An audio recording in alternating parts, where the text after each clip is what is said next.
Ano si Bea, oh.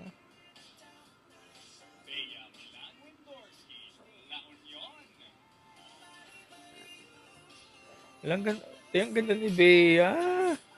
Oh, balim-bali.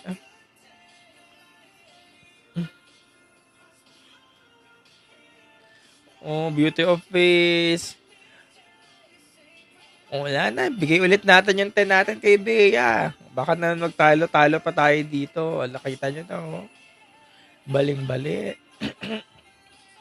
Yung proportion, yung haba, yung muka, yung lakad.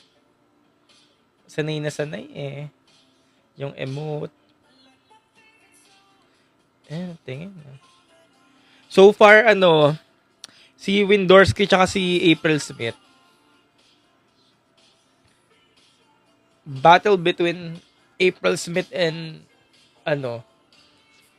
Bea Milan Wendorski. So far, tingnan pa natin yung iba. Mas bet ko si April, sabi ni Lazur.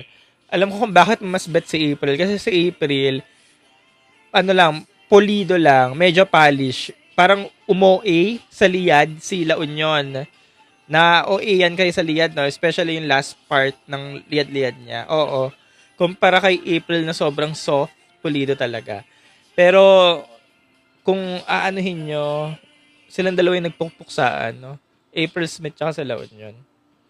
Pero yan, nagigets ko kung bakit si April ang bet nyo. Kasi sobrang pulido ni April kanina. As in, lambutan lang. Siguro yun yung kailangan i-work ni Bea na wag masyadong makaliyad. Ano lang, yung tamang liyad lang ba? Pero nandun pa rin si Bea. Pero syempre ako nag-enjoy ako sa performance ni Bea kasi gusto ko talaga nung yung ibigay mo na girl, yung sige, ibigay pa, yung ganon.